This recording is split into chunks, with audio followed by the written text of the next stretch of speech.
Hello and welcome to the channel. Today we're looking at issue 2 of the X-Men. So just to quickly recap, issue 1, we had that blistering issue with the X-Men being introduced. We've got the returning characters again here. We've got Angel, Jean Grey, Iceman, Bobby Drake, Beast, Cyclops, and of course Professor Xavier. This time we've got a new villain on the cover art. So on the last one it was Magneto. It was the big showdown, and little did they know at the time it would be the hero-villain pairing, I guess, that defines the X-Men forever. So even to this day, who is the main villain of the X-Men? It's still Magneto, even though those waters are a bit murky these days about who's a hero and who's a villain, but there you go. So here, we are introduced to a new villain. This guy's called the Vanisher. So let's go through this front cover. So what we got here, we've got the Vanisher here. He's talking, I've beaten the X-Men before and I shall do it again, but this time it will be forever. So that's interesting because unless there's been some, I'm reading this for the first time and you're sort of following along as I'm reading it. I've sort of been aware of what happens in issue 1 before, but I've absolutely no idea what's going to happen here. So I don't know if he's talking about a previous encounter that we've not been witness to as readers, or is he going to beat them in this issue and then come back for more? Who knows? And we've got Jean here. Stay back, all of you. Those are the orders of Professor X, who's just sat watching. So I don't know. This looks a lot like the White House here. And still, Bobby looks like a snowman. That's getting on my nerves. I'm not feeling snowman Bobby Drake. I want Iceman. So but I don't know when that's going to start. And it's a strange look, isn't it? But we'll see how he develops as the comics go. And the X-Men had to find out, how do you beat a mutant who is unbeatable? A book-length Marvel classic. Nothing can stop the Vanisher. So the Vanisher is a character I am vaguely aware of. I've been reading it through the 80s, the Uncanny X-Men, and the Vanisher's name has popped up maybe once that I can see. He looked like he was hanging around with another character called Boom Boom, and he was almost like a Pusher-style character, and he seemed like a minor villain. So for him to be on issue 2 was a surprise to me because I recognised the name, but I'm not really that au fait with who he is as a character, so I'm interested to see where it goes. In terms of his look, I hate it. I really don't like the look of. The colour is horrible. This weird situation up here, it's not good really. When you've come off so well with Magneto in your first issue, I guess I know why they've not done Magneto again, because I wonder if, because I think this sort of came, I know it says November, but I think it came out a month after the first X-Men. What if Magneto is not a character that the audience connect with? Then you have to quickly diversify. So when they were making this comic, did they know that Magneto was going to be a big hit? Maybe not.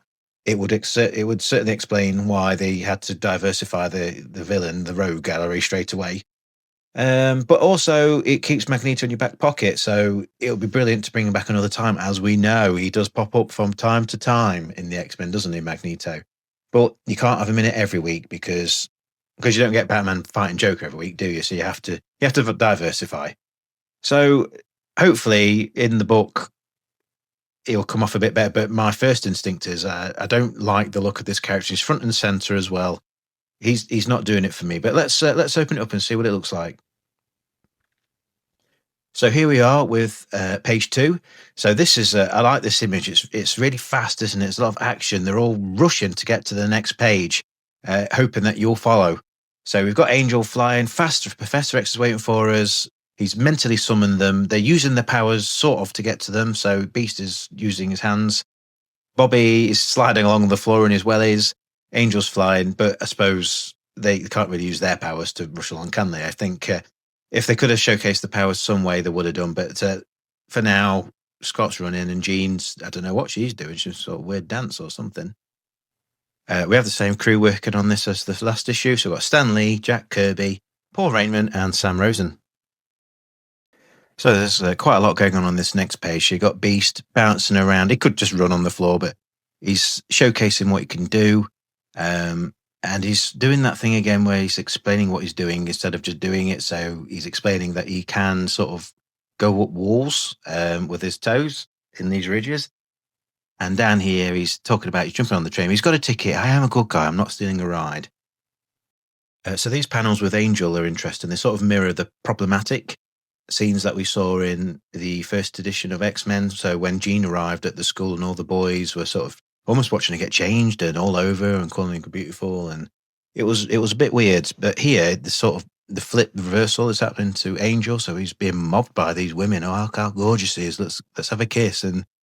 And yeah, don't know what to say about that. That is very much how he sees himself. Anyways, he's sort of like a playboy, isn't he? I mean, they can't even see what he looks like under there, so I don't know why they're all over him really. But here we've got Jean. She uses her powers, and there's a little joke here. Wow, his kiss is more powerful than I thought, which is quite lighthearted. I guess maybe I'm being a bit too serious. So this panel here is quite a funny one for me all these years later, because Jean feels faint. She's going to faint. It's issue 2. She's already fainted. If you're a fan of the cartoon, then you know it's a common, almost a meme these days, that Jean just faints in every episode that she's in almost. Down here, you've got this wall that's falling over that's going to crush these guys any second. But first, the guys need to have a quick chat about what they're going to do about it. Cyclops uses his beams, blasts it away, saves the day. So we've got a funny gag here. Look, so Cyclops shaking everyone's hands, people shaking Bobby's hand. His glove is frozen solid and his has turned into ice cubes. I don't know how that works. I don't think that's quite physically correct, but it's a joke and it's pretty good. And somehow they end up going in the back of an ice cream van. They still haven't got, I've forgotten what they were doing. They're still trying to get to Megamind down there, Professor X. So finally they catch up with Professor. I mean, if he's psychic, why can't you just tell him what he wants? Why has he got to make him come to him? But let's find out on the next page. So finally, we learn the reason why Professor X has summoned them. He's going to mentally project an image on the wall. This is one of those abilities that did not make its way to modern times. So that's, I guess you get this situation where they're still trying to figure out what they can do, and some things don't make the cut and some things do. Professor X is this, to my mind, modern day, not even modern day, for the past 40, 50 years, I don't know. This is not something Professor X can do. So I don't expect to see this too often, and I think it'll be quietly retconned in the future. But Professor X mentally projecting an image on a wall is not something that he. Yeah, it's a strange one, isn't it? I'm interested to see if that's a power he loses or if that's ever explained. But I'm not sure we'll see that again. But here he is, the Vanisher, weird looking dude. I'm not digging anything about how he looks at all. And down here he's asking the cops for directions to the nearest bank so he can rob it. I mean, the absolute acorns on this guy is unreal. This panel took me out of it for a second. It's all right, Smithers, and even looks a bit like Mr. Burns, doesn't he? So that was a strange moment. But he counts the money, and they're sort of openly mocking him as well. I suppose, are we being told we're not really supposed to take this guy very seriously? But he vanishes just like that, and he's gone. Down here, why is Bobby still snowmanned up? I don't think I've seen him not iced, really. So, in fact, they're all still in the costumes, so it's a funny one, but why is he still like that? Starts firing off from pellets randomly, and instead of being annoyed, which I expected Xavier to be, I was telling him to shut up a second ago. Quick, how would you defend yourself? Go to it, gorgeous. It's we're still doing that sort of stuff again. I wonder how long that's going to last. On the next page, Jean makes light work of the pellets, fires them straight back at Bobby. And then Xavier says, it's time to enter the danger room. So we saw that in the last issue. They didn't call it that, but I hypothesized it would be. And yes, it is. In this, it is just like a big box. In future years, there'll be all sorts of gadgets and things, and maybe things will come out of the wall. But let's have a look. So this is like the danger room, I know. So I've got these buttons and gadgets and things that pop out and grab. Angel fails his test. I mean, instantly I saw this panel. I just instantly thought of Banana Man. He looks just like Banana Man there. It really threw me off. Beast falls down a hole, grabs the sides, pushes himself back out. So far in this issue, it's quite light-hearted. I think it was quite light in comparison to the previous issue, where there was a lot of exposition, a lot of talking, a lot of things happening, quite dense. Some of these X-Men comics can be quite dense at times to get through, especially when you get to the Claremont run. But here, you're reading through these pretty quick. So on the next page here, they finish up with the danger room before switching scenes to where the Vanishers arrived at the Pentagon. he mocks the Homo sapiens, which is my first clue. He's a mutant, and then straight away, I am a mutant. I am Homo superior. And then he kindly tells people his plans again. I intend to steal them within a few days. Why not now? I mean, this comic it's very there's not much happening to say it's issue 2. A bit of a lull compared to issue 1, where that was all really exciting, and there's missiles and Magneto and all the rest of it. Here, it's just sort of plodding. Really, I don't know if that's the thing, if that's what they intended, just to plod through, just to sort of embed the characters a bit more. That would be my guess, but it's not grabbing me in the same way that issue 1 was doing. So it's funny that the guys he's talking to, he disappears, and straight away they say, well, "Why not just take? Why isn't he taking them now? Why is he telling us what he's going to do?" And then he's whipped up a frenzy with the other bad guys. They've all come to him for help, and I'm really not digging this character. I mean, it's not that I dislike him because he's evil. It's just a bit lame, really. He's a bit of a lame character. I'm asking myself as well, why is he red here? And on the front cover, it was like this horrible beige.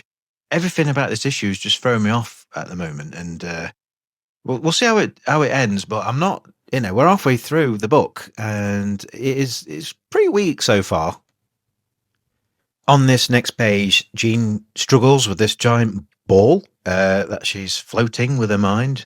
Very strange. Cyclops saves the day, and Jean says, "Oh, what would I have done without you?" And Bobby gets jealous, breaks it up. Is this the first signs of a budding romance between the two? Obviously, in the future they will get together. That's not a spoiler. That's that's a well-known thing in the X-Men, Cyclops and Jean Grey. And I just wonder if this is the start of that, or if it will continue for a while where they're separate. I'm interested to see how that develops. This page is an interesting one as well, because you've got Charles making a psychic connection. Instead of picking up the phone, he uses his powers to contact this guy over here. He's Special Agent Fred Duncan. It just highlights to me how different this is to later X-Men stories, where the X-Men are treated with such disdain and mistrust. It's interesting here in these early editions that they are like being treated as true heroes. So they're being recognized by people and being celebrated. And the FBI are even working with them openly. You won't get that in the future. So they haven't really at this stage thought about any issues that humans are going to have with X-Men at this point. It's all hunky-dory, and it's going to go south sometime soon. But for now, the X-Men are heroes, and the government are openly working with them. So these guards, they guard the ultra important Continental Defense plans. They look like mobsters, don't they? It's funny. He grabs it, makes a dash for it. He vanishes again, and finally, we've got the X-Men on the scene. Now, what way this is going to go, I don't know, because it's just been a bit of a farce up to now. The whole thing, just gathering the team, messing about in the danger room, getting him out here. He's been messing about. It's been almost a bit of a waste of time, this issue so far. I've not enjoyed it very much, I've got to say. But now that they're finally on the scene, we're going to have some sort of confrontation. I'm interested to see which way it goes. This is all a bit slapstick here. So Angel grabs him, flies him up, drops the briefcase. Beast grabs it. Look at me, I'm a hero. Oh, I've got it back again. You could almost imagine some Benny Hill music in the background here. Cyclops, he uses his visor to swipe the briefcase away. Earlier in this very issue, when he did something like that, a whole brick wall crumbled, but these papers survive. I'm going to imagine he can control the intensity of that beam, and he maybe intends not to destroy the papers, but it seems a little inconsistent with that earlier panel. And then down here, it's just, I feel like I'm ragging on this story a bit, but I'm not into it at all. It's really camp in a way that he distracts Marvel Girl, and he uses this sleeping gas on her. She says, "Oh no, he's got sleeping gas on me." It's like something out of the Adam West Batman series. It's all a bit silly. What I do like in this issue, this page has just turned me onto it really, is that the X-Men have been humbled by. So I've been ragging on this guy saying he's a really lame villain. I think he is, but he has quite easily outmaneuvered the X-Men here. So it is showing that they are in their infancy as a team, and it's not all, glory and victories and wins. These guys basically been made to suck like they suck here.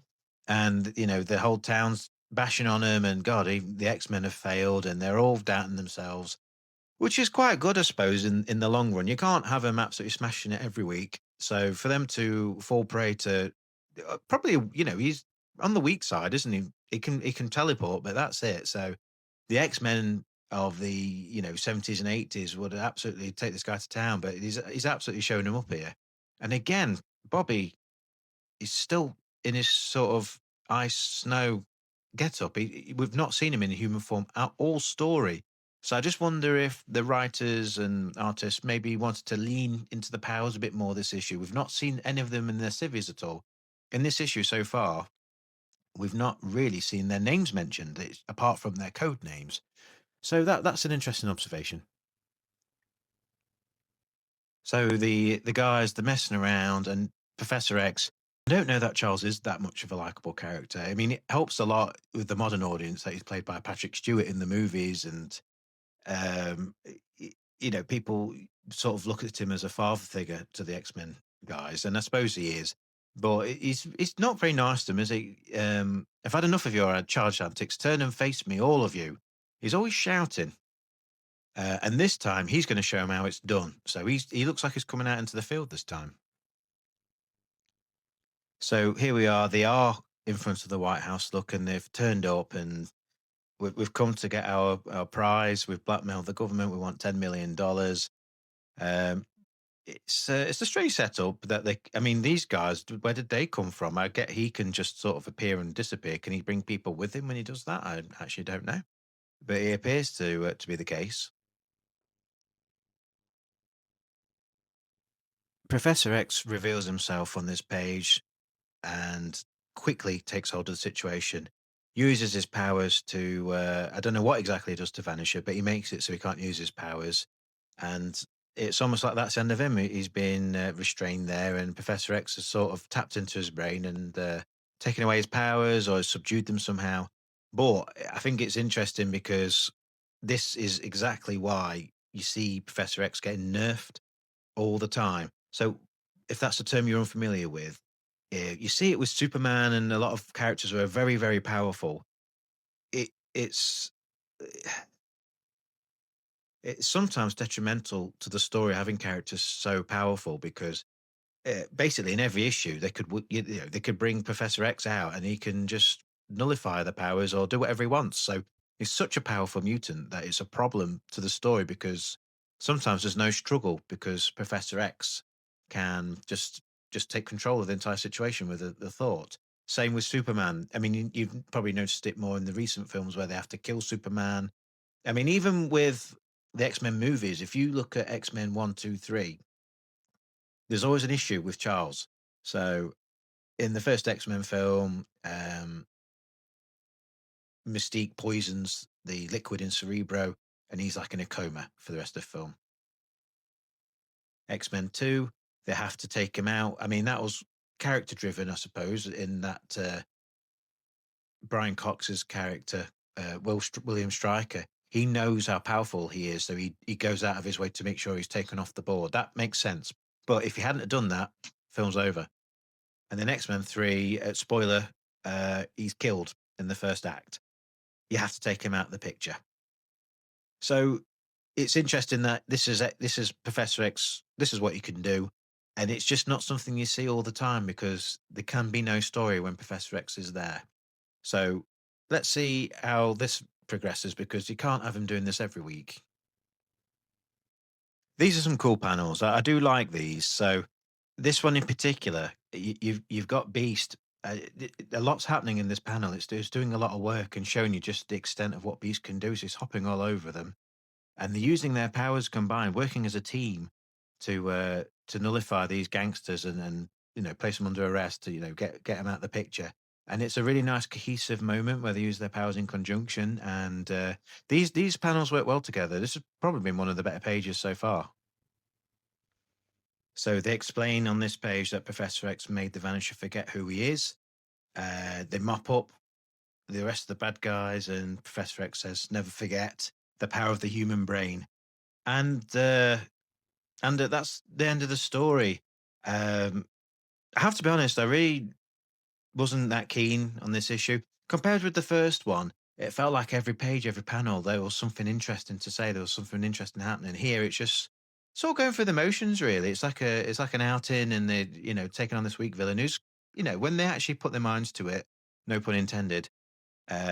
He's defeated really easily, and I'm still not really sure what the Punisher's game was. Why was he telling people he was going to do something and then do something else? And maybe I've missed something really simple, but that that dude's lame. I've got to be honest, and I'm glad it's not a villain we see often.